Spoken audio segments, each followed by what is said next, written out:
इतना सियासी घमासान चला, एनसीपी की तरफ से बहुत बातें सामने नहीं आ रही थी।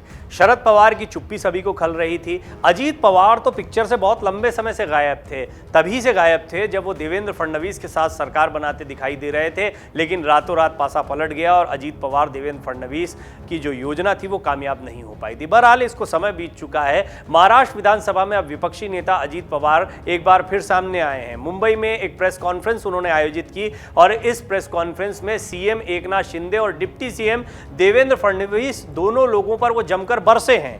उन्होंने कहा कि अगर बहुमत है तो तुरंत मंत्रिमंडल का विस्तार करें, सिर्फ 2 लोगों के हाथों में काम है, बाकी लोगों को आराम है, ये कैसी सरकार है। साथ ही उन्होंने महाराष्ट्र में खासकर विदर्भ और मराठवाड़ा के बाढ़ प्रभावित इलाकों को तुरंत आपदाग्रस्त घोषित करने की मांग की है।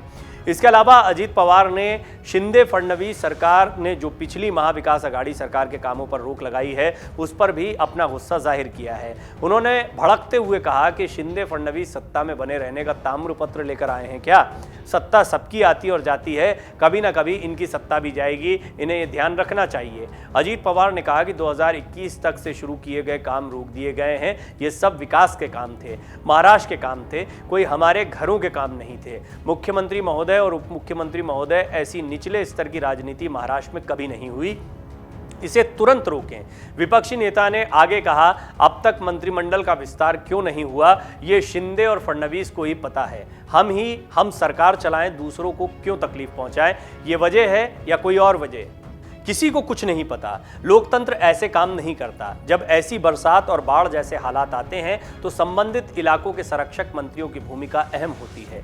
अजीत पवार ने कहा, जुलाई महीने में राज्य के कई इलाकों में मूसलाधार बरसात हुई, इससे कई इलाकों में बाढ़ के हालात पैदा हो गए, 8 लाख हेक्टेयर से ज्यादा की फसलें खराब हो गईं। ये सभी किसान सरकारी मदद की उम्मीद में हैं। सोयाबीन, कपास, सब्जियां और कई अन्य फसलों को भारी नुकसान हुआ है। नांदेड़ जिले में बाढ़ से सबसे ज्यादा नुकसान हुआ है। बरसात और बाढ़ की वजह से 100 से ज्यादा लोगों की मौत हो गई है। इन सभी मुद्दों पर तुरंत चर्चा होनी चाहिए और उस पर एक्शन लिया जाना जरूरी है। इसलिए विधानसभा का सत्र तुरंत बुलाया जाए, बाढ़ प्रभावित इलाकों को आपदाग्रस्त घोषित किया जाए। अब देखना है कि अजीत पवार के इन सवालों पर सीएम शिंदे और डिप्टी सीएम फडणवीस क्या कदम उठाते हैं। अजीत पवार महाराष्ट्र की राजनीति में एक महत्वपूर्ण केंद्र रहे। वो शरद पवार के भतीजे हैं। एनसीपी में उनका रसूख चलता है, महाराष्ट्र की राजनीति में उनका रसूख देखने को मिलता है। ये वही अजीत पवार हैं जिन्होंने इन्हीं देवेंद्र फडणवीस, जिनकी वो आलोचना कर रहे हैं, के साथ सरकार बनाने का प्रयास किया था। खुद डिप्टी सीएम बनने वाले थे देवेंद्र फडणवीस, आनन फानन में मुख्यमंत्री की शपथ लेते दिखाई दिए थे। बहरहाल प्रयोग कामयाब नहीं हुआ। शरद पवार ने डैमेज को कंट्रोल कर लिया था, ये हमने कई रिपोर्ट्स में आपको दिखाया है। इसके बाद अजीत पवार पूरी तरह से साइलेंट हो गए थे। वो कहीं भी दिखाई नहीं पड़ते थे, किसी भी तरह की राजनीतिक टीका टिप्पणी करते दिखाई नहीं देते थे। महाराष्ट्र में इतना बड़ा सियासी घटनाक्रम हुआ कि एनसीपी, कांग्रेस और शिवसेना की जो सरकार चल रही थी उसमें से शिवसेना का बागी गुट बीजेपी के साथ में चला गया और सरकार रातों रात गिर गई। उद्धव ठाकरे को पद से इस्तीफा देना पड़ा।